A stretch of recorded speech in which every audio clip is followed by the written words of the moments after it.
There is a small stone building in northern Ethiopia, in the ancient city of Aksum. It sits inside a walled compound. It is guarded, at all times, by a single Ethiopian Orthodox priest. He lives there. He eats there. He sleeps a few feet from its walls. He will die there. No one else is allowed inside. Not the Ethiopian patriarch. Not the president of the country. Not any archaeologist, journalist, or foreign dignitary who has ever asked. When the old priest dies, another is appointed. The new guardian is shown what is inside, just once. He never speaks of it again. The monks of Aksum say the object inside that building is the Ark of the Covenant. The same ark God commanded Moses to build on Mount Sinai. The same ark that leveled armies, flattened city walls, and killed a man dead for reaching out to steady it. The same ark that disappeared from the pages of Scripture around 600 years before the birth of Jesus and has not been seen since. In 1981, a man descended into a tunnel beneath Jerusalem and said he found it there. He described what he saw. He photographed it. Then the Israeli government sealed the tunnel shut, and nobody has been allowed back. We will get to that story. But not yet. First, you need to understand what the ark actually was. Because you have almost certainly been told a version of this story that is missing the most important parts. This is not a story about Indiana Jones. This is not a story about a golden box with lightning bolts shooting out of it. This is not a story about a religious relic. This is a story about the most dangerous and most sacred object in all of recorded history, and the most baffling disappearing act the ancient world has ever produced. Stay with me. God gave Moses the blueprints on a mountaintop surrounded by fire. The instructions were exact. You might expect instructions for a holy object to be vague, mystical, symbolic. These were not. God gave Moses measurements, materials, and a construction sequence. 2.5 cubits long. 1.5 cubits wide. 1.5 cubits high. That is roughly 4 feet long and 2.5 feet tall. About the size of a large chest.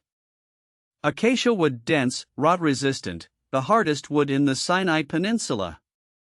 Overlaid inside and out with pure gold. The craftsman who built it was a man named Bezalel, from the tribe of Judah.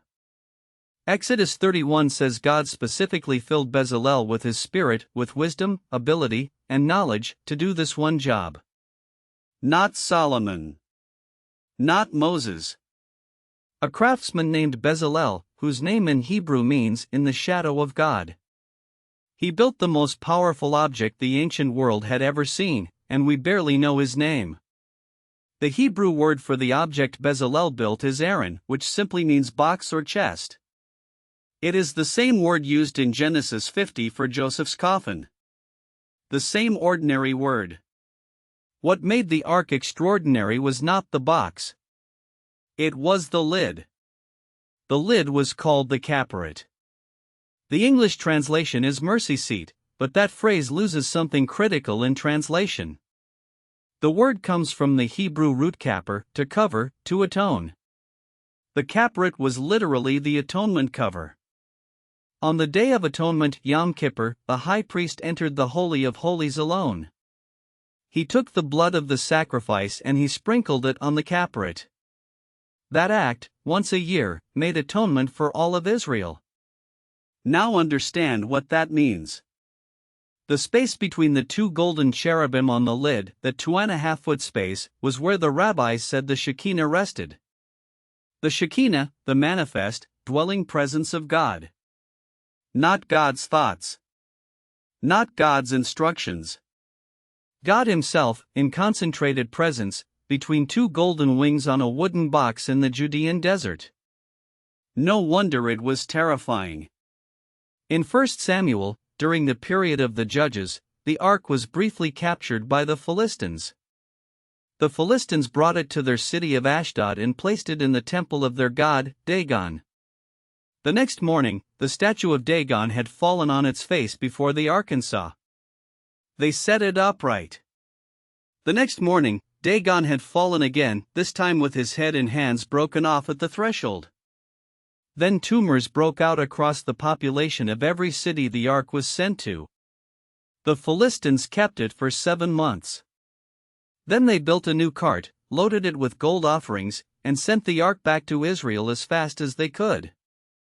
When the ark arrived in the village of Beth Shemesh, the people celebrated. And then, the text says it plainly, 70 men looked inside the ark, and they died. Not touched it. Looked inside. And here is what most people miss about the ark and saw. It was not a weapon. The power was not the ark's power. It was God's presence inside the ark that made it deadly.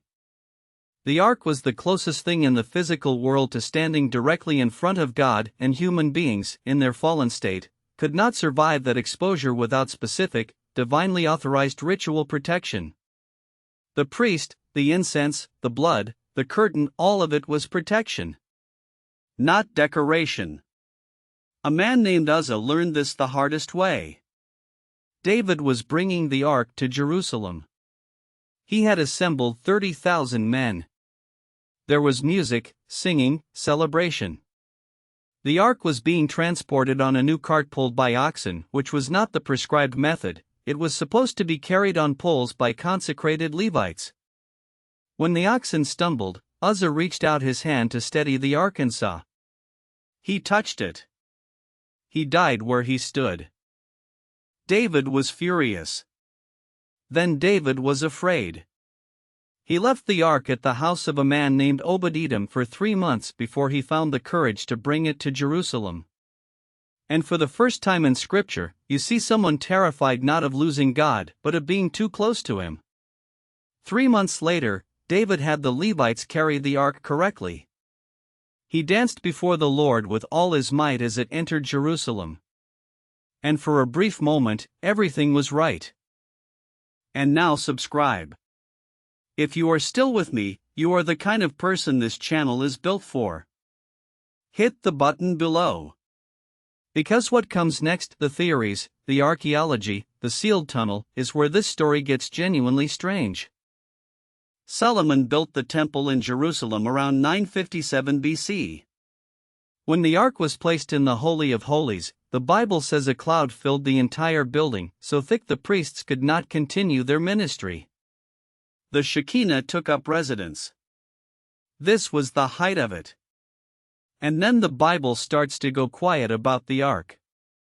The last time the Bible places the ark in the temple is 2 Chronicles 35, verse 3. King Josiah, the great reforming king, tells the Levites, "Put the holy ark in the house that Solomon the son of David, king of Israel, built.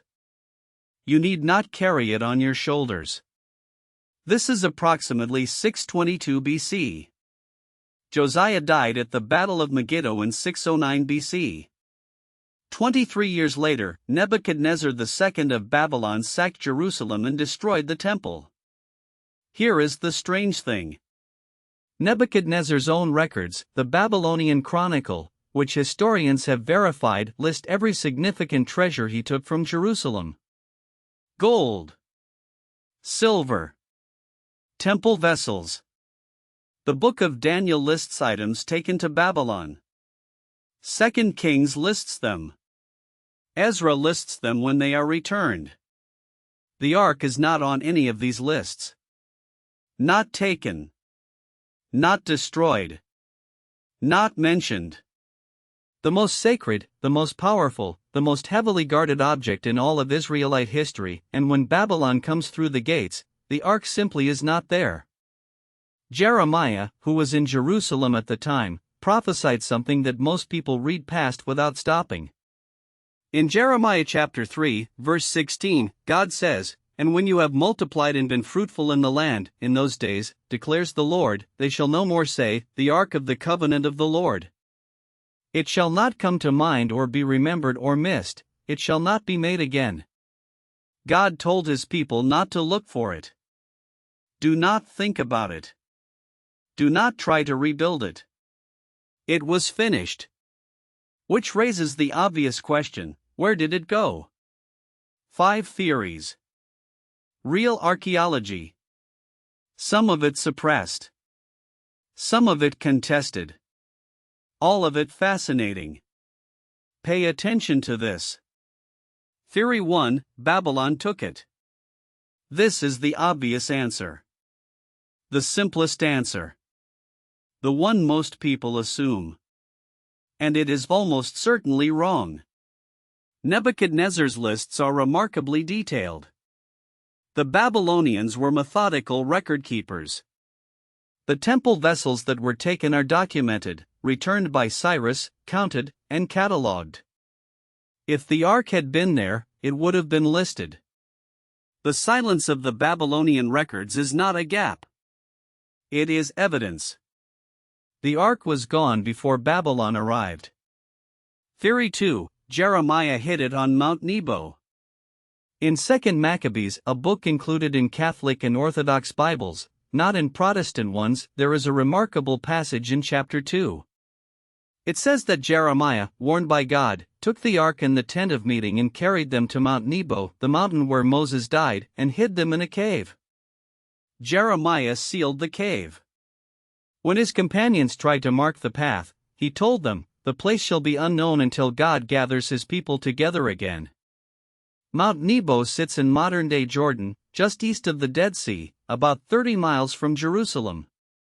Archaeologists have searched it. No cave has been found.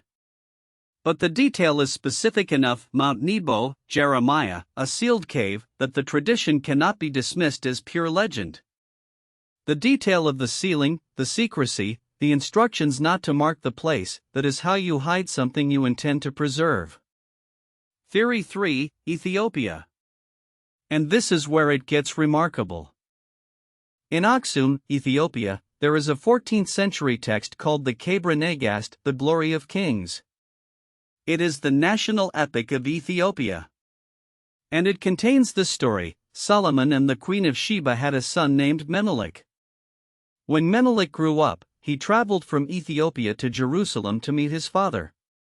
Solomon recognized him, blessed him, and sent him home with a group of firstborn sons of Israelite priests. Before the group departed, those sons, without Solomon's knowledge, secretly replaced the ark in the Holy of Holies with a replica. They brought the real ark to Ethiopia. Menelik became the first emperor of Ethiopia. The ark, the Kebra Nagast says, has been in Aksum ever since. Ethiopian Orthodox Christians do not treat this as mythology. It is history. Every Ethiopian Orthodox church in the world contains a replica of the ark, called a tablet, at its center. The tablet is never shown publicly. It is never touched by laypeople. When it is carried in procession, the priests who carry it are covered by canopies. The parallel to the original ark protocols in the Torah is precise and deliberate. And there is that one priest in that small stone building in Aksum. Who will die there? No outside researcher has been allowed to verify what is inside. The Ethiopian government supports the claim. The Ethiopian Orthodox Church has maintained the same story for 14 centuries. Archaeologically, it cannot be confirmed. It cannot be denied. Theory 4, Under the Temple Mount. British archaeologist Ritmeyer spent years studying the Temple Mount, the platform in Jerusalem on which the Dome of the Rock now stands. In his 2006 publication, he identified something in the bedrock beneath the foundation stone, the large exposed rock inside the Dome of the Rock, that he found extraordinary. There is a rectangular depression in the bedrock of the foundation stone. It measures exactly 2.5 cubits by 1.5 cubits. Those are the exact dimensions God gave Moses for the ark. Ritmeyer argues that the foundation stone was the floor of the Holy of Holies in Solomon's temple, and that depression was where the ark sat. If the priests hid the ark before Babylon arrived, the most logical place to hide it was under the temple itself, down through the bedrock, into a chamber beneath the Holy of Holies. The Temple Mount is currently under the control of the Waqf, the Islamic trust that administers the compound. No archaeological excavation has been permitted there in modern times. The Israeli government and the Waqf have an agreement: nothing is disturbed. The most archaeologically significant piece of real estate in the world sits locked, above a bedrock depression that matches the Ark of the Covenant exactly. Theory 5, under Golgotha. The Sealed Tunnel. Now, the story I planted at the beginning. The one the Israeli government sealed. In 1981, a Tennessee man named Ron Wyatt came to Jerusalem with a theory. He believed the Ark had been hidden directly beneath the hill where Jesus was crucified, Golgotha. His reasoning was theological: the blood of the sacrifice should fall directly onto the atonement cover, the capret, when Jesus died. That would be the ultimate fulfillment of every Yom Kippur sacrifice the Ark had ever received. Wyatt claimed he found a tunnel system running beneath the Damascus Gate area of Jerusalem, and that in a chamber deep underground, he photographed the Ark covered in a white crystalline material. He said there was a crack running from the ceiling of the chamber, a crack he believed corresponded to the earthquake recorded in Matthew 27 when Jesus died. The Israeli Antiquities Authority investigated. No official confirmation was ever given. No photographs were released. The tunnel was sealed. Ron Wyatt was dismissed by mainstream archaeologists as an amateur with no credible credentials. He died in 1999 without his claim being validated. But here is what stays with you. In 1947, a teenage Bedouin shepherd named Mohammed Ed-Dib threw a rock into a cave near the Dead Sea to find a missing goat. The rock hit a clay jar. When he climbed inside, he found ancient scrolls, what would become known as the Dead Sea Scrolls, the most significant biblical archaeological discovery of the 20th century. A solitary person. A remote location. A discovery that authorities initially tried to control. Every major archaeological find follows this pattern. The experts are always the last to know. The gatekeepers are always the last to open the gate. Whether Ron Wyatt found the Ark or not, and the evidence suggests he did not, the pattern of suppression, the sealed tunnel, the governmental intervention, is real. Something is down there. Whether it is the Ark or simply the contents of an ancient cistern, Jerusalem is built on top of 2,000 years of secrets that have barely been scratched. And then there is this. In the book of Revelation, chapter 11, the Apostle John is on the island of Patmos. He is old. He is exiled. He is in the Spirit, and he sees things that no human language is built to describe. And in verse 19, almost as an aside, he writes, "Then God's temple in heaven was opened, and the ark of his covenant was seen within his temple." The ark was seen in the heavenly temple. Not destroyed. Not lost. Not decommissioned. It is there, in the presence of God, in the place it was always pointing toward. The capret, the atonement cover, where blood was sprinkled once a year in Israel, now in the temple where the Lamb who was slain stands forever. This is not a story that ends with failure. This is not a story about something God forgot. This is not a story about a treasure lost to history. This is a story about something that served its purpose perfectly and returned home. The ark was never meant to be permanent. It was a shadow. A container. The capret was an atonement cover because real atonement was coming not through the blood of a bull, not through one priest, once a year, but through one sacrifice, once, for all of history. When Jesus died on the cross, the curtain in the temple, the curtain separating the Holy of Holies from the rest of the world, tore in two. From top to bottom. Which means it was not torn by human hands. The veil between God's manifest presence and the rest of humanity was removed by God Himself. The ark's job was finished. 3 things to carry with you. First, the ark was real. The dimensions are specific. The materials are named. The craftsman is recorded. The deaths at Beth-Shemesh and the plague on the Philistines are in a historical document that was ancient before the birth of Christ. Dismissing the ark as mythology requires you to dismiss the entire historical record of the ancient Near East, including records from nations that had every reason to doubt Israel's God. Second, the silence of the Babylonian records is the most compelling evidence we have. The ark was gone before Nebuchadnezzar arrived. Which means someone hid it deliberately, carefully, and completely. In the ancient world, priests were the most educated people in any society. The Levitical priesthood of Jerusalem had centuries of institutional knowledge about protecting what was holy. If they hid it, you will not find it by accident. And you might not find it at all until someone is meant to find it. Third, and this is the one that should stay with you, God told Jeremiah not to look for it. Do not think about it. Do not try to replace it. Because the thing the ark pointed toward, the presence of God, accessible to his people, is no longer behind a curtain. No longer in a box. No longer available only once a year to one man covered in incense and blood. It is available to you. Right now.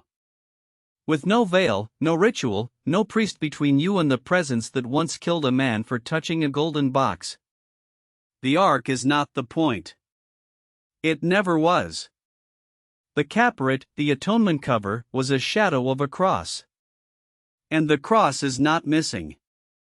Which theory do you find most convincing? Ethiopia, under the Temple Mount, beneath Golgotha, or somewhere nobody has thought of yet? Let me know in the comments. I read every single one. If this video opens something up for you, the next one that belongs with it is linked right here. We will see you there.